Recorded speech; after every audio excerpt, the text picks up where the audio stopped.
บายดีน้องคือสุขสมัยเสียงระวงนักศึกษาการแพทย์ปีที่หนึ่งมื้อนี้จะมาสาธิตการทรงสารน้ำก่อนที่เราจะทรงสารน้ำเราต้องศึกษาประวัติของคนเจ็บก่อนหรือเบิ่งใบพยาบาลก่อนคนเจ็บชื่อถาวรศรีอายุ20 ปีอยู่บ้านทุง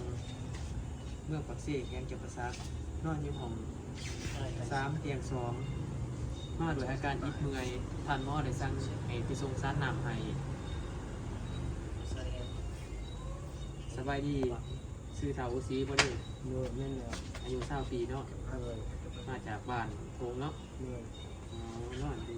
3 เตียง 2เอาจบแล้ววันนี้ข่อยสิมาส่งสารน้ำให้เด้อเดี๋ยวเตรียมอุปกรณ์ก่อนที่เราจะมาก่อนที่เราจะไปส่งสารน้ำเราจะต้องมาเตรียมอุปกรณ์เนาะล้างมือหาขั้นตอน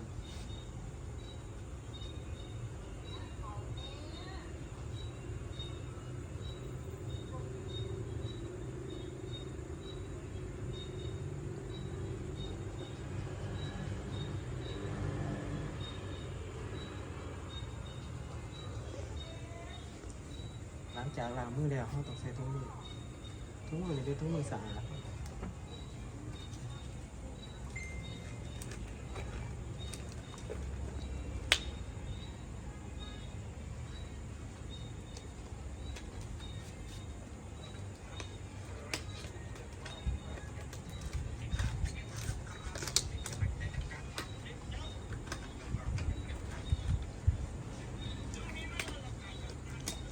หลังจากนั้นเราจะมาเตรียมอุปกรณ์เนาะอุปกรณ์ของเรานี่จะมีถ้วยใส่สำลีแห้งแล้วก็ถ้วยใส่สำลีเปียกอันโกนแล้วก็เข็มดูดแล้วก็กาเตเต้เนาะเราจะใส่เป็นเบอร์22กับเบอร์24แต่มื้อนี้เราจะมาใส่เบอร์22แล้วก็สารน้ำที่ทานหมอเป็นสั่งเนาะทุกสารน้ำที่ทานหมอเป็นสั่งตามใบสั่งของเราเนาะไม่นี่ทานหมอเป็นสั่งเป็น NSF ตัวใส่ NSF แล้วก็นี่สายต่อให้มันเนาะนี่แป้งเสริมแล้วก็ม้อนห้องแล้วก็ผ่าห้องบาดแผลซ้ายกะโหลกแล้วก็ยางติดก่อนที่เราจะไปหาเป็นเจี๊ยบเราต้องไปจียางติดไปก่อนเพราะว่าเข้าไปคนเดียวเขาบ่มีถุงซอยจีไป1 หรือ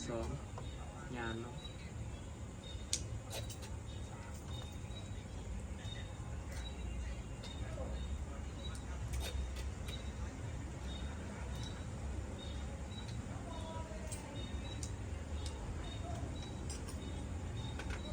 หลังจากนั้นเราก็จะมาจีกอมแป๊กจีกอมแป๊กแล้วถอดกุลงแล้วก็ใส่แป้งเสิร์ฟลง1 5 2 แผ่นหรือ3 แผ่นเนาะเพื่อปูแป้งเสิร์ฟเพื่อปู3 มะเขือมันแป้งเสิร์ฟ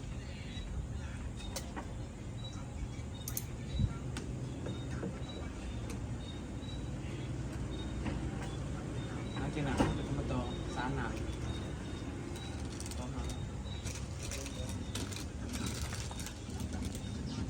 ก่อนที่เขาจะอีกซ้ายเราก็ต้องเปิดบัตรที่เปิดอายุของมันเนาะเปิดใส่ได้ปั๊บ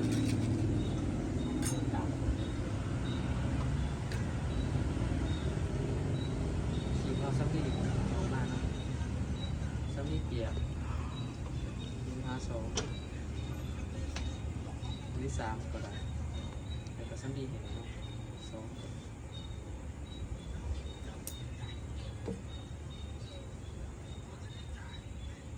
หลังจากนั้นเราก็มาแกะก่อนที่เราจะส่งสารน้ำทุกครั้งเราก็ต้องเบิ่งว่าสารน้ำนี่ตรงกับไปพยาบาลหรือบ่แล้วก็เบิ่งวันที่เดือนปีผลิตและวันที่เดือนปีหมดอายุของมันเนาะหลังจากนั้นเราก็จะไขตัวนี้มันเป็นหัวยางถ้ามาไขออกได้ด้วยเมื่อเราไขออกแล้วเนาะเราตัวนี้ไปถิ่มใส่ทั้งขี้เหงื่อที่เราเตรียมผ้าใบเนาะหลังจากนั้นเอาซัมมี่ที่มีอันโกนเนาะเสร็จบริเวณที่เอาไข่ออกหรือว่าหัวกระยางมัน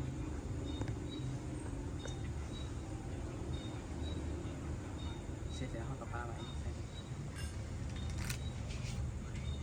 งจากนั้นเขาก็จะมาเฮ็ดล็อกซ้ายนี่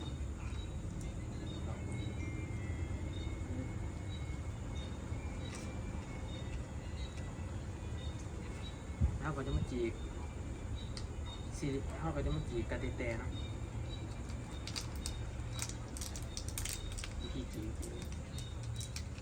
ลงไปสามตัว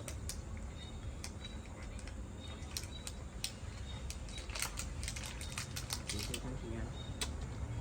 หลังจากนั้นเขาก็จะมาต่อซ้ายเขาซ้ายหนัง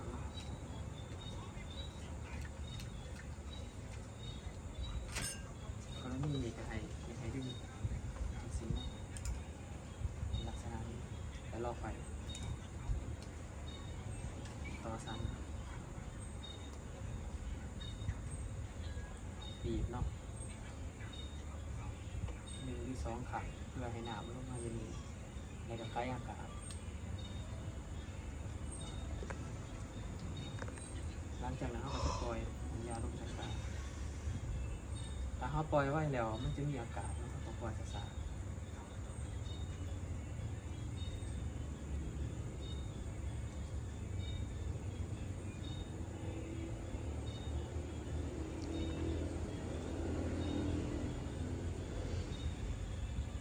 อ่อนลงมาเนาะใส่ตัวบอลลูน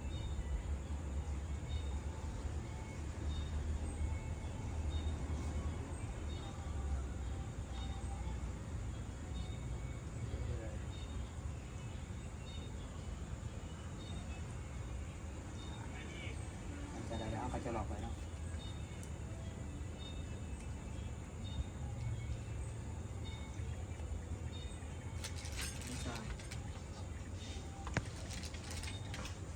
ใส่ได้3 ตัวเลยครับใส่ได้3 ตัวไปเนาะไปหาคุณเจฟแต่จะลืมมาตรงสกอตนะมาคุณเจฟแล้วเขาก็จะบอกจุดประสงค์นะเพราะว่าการที่เขามาส่งสารน้ำมีคุณเจฟมีการรีดเมื่อยเขาต้องถ่ายน้ำเพื่อทดแทนน้ำที่เสียไปหลังจากนั้นไม่เอาสารน้ำที่เขาจะหายไปหอยสูงกว่าระดับของหัวใจหอยสูงกว่าระดับของหัวใจเนาะติดเลยก็ได้สูงกว่าระดับของหัวใจ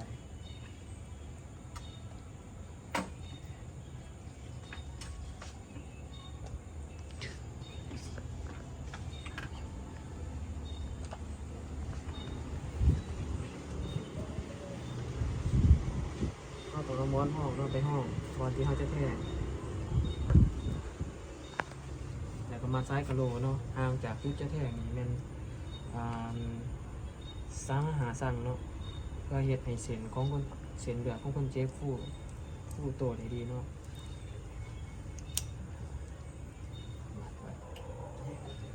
หลังจากนั้นถ้าเอาซ้ำดีเปีย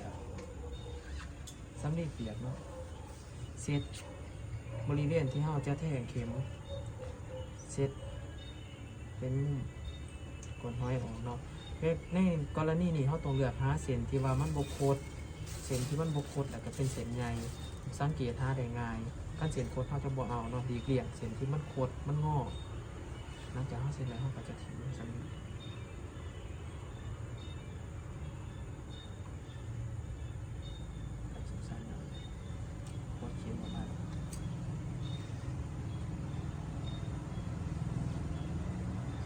แทงเข็มเป็นมุม45 องศาเนาะ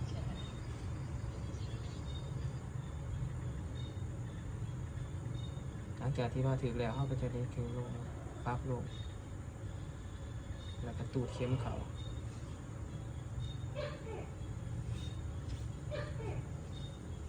หลังจากที่ว่าได้แล้วเขาก็จะติด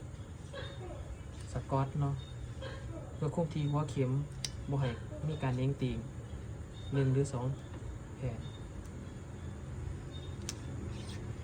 หลังจากนั้นปลดซ้ายกระโหลกออกแล้วใส่นิ้วโป้งมือกดบนปลายเข็มเพื่อบ่ให้เลือดแล่นออกมาเนาะ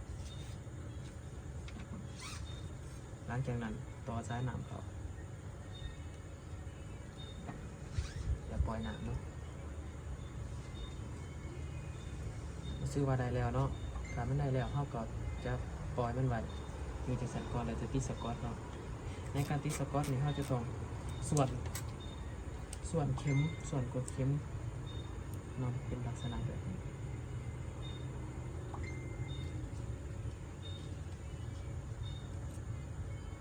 ส่วนเป็นลักษณะนี้เนาะ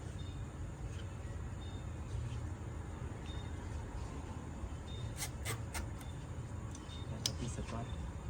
เติม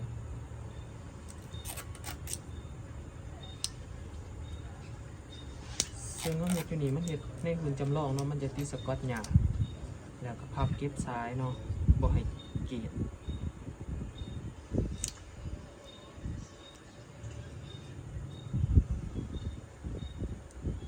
หลังจากเข้าติดสกอตแล้วเราก็จะมาเก็บเหรียญอุปกรณ์ของเรา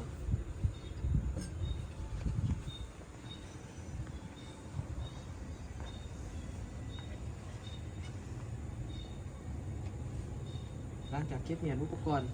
ทั้งหมดแล้วเก็บเหรียญอุปกรณ์ทั้งหมดแล้วเราก็จะถอดถุงมือเนาะถอดถุงมือของเรา